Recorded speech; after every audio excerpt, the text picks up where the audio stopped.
What disposition do you possess that makes you a successful teacher? I I know I'm creative. I love to be creative. I love to use my mind to come up with different activities for my children. I love to make 3D art projects with my kids. I love to display my children's work in a very creative way. I know I'm a good leader. I know that I strive for the best. Every day when I wake up and I go to work, I make sure that I show myself and set an example of being a leader, taking ownership of what is right and what is wrong, and learning from that experience and doing something different about it, changing the results. I have good time management skills. I love meeting deadlines, whether it's observation, whether it's teacher strategies, whether it's educational photos at my job. I believe time management is very, very important when it comes to a position or a professional in education. Um, what disposition do you need to work on to grow as an educator? My communication. I have to work on my communication. I have to work on asking for help. I'm a type of teacher that I will take on 20, 30 jobs and be so overwhelmed at the end of the day to where I'm ready to pull my hair out.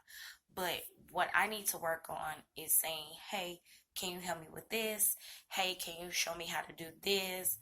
Can you help me brainstorm and figure out what I need to do, or what can we come and work on to make something greater? If I can work on my communication, asking for help from other people, then I know that can enhance my ability as a good teacher. What are the expectations of a professional in the field of education, and how will you uphold these expectations? Respect is one. You gotta have respect for yourself. You gotta have respect for your colleagues, and you definitely gotta have respect for your family and for your children. Bottom line. Being a caring and loving teacher, you have to care about your kids. You have to be warm to your parents and to your children, because no child is no going to want to be around you if you're not caring and warm and heart loving to them. Have a greater love for learning.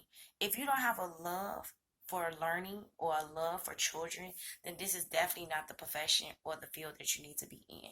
You have to love what you do, because children can be a handful. And if you don't love what you do, then you're going to get overwhelmed. You're going to get stressed. You're going to get tired. And it's not going to work out.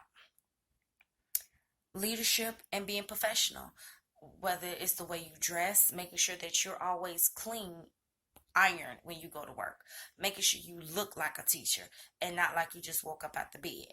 Um, Also, being professional in your organization, making sure your work is done on time, making sure your lesson plan is done on time, making sure that your area where you teach at or your goals are organized.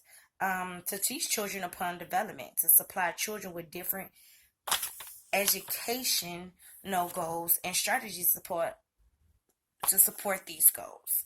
Doing this by making sure your lesson plans are differentiated, making sure that your lesson plans fit children development, because children learn differently.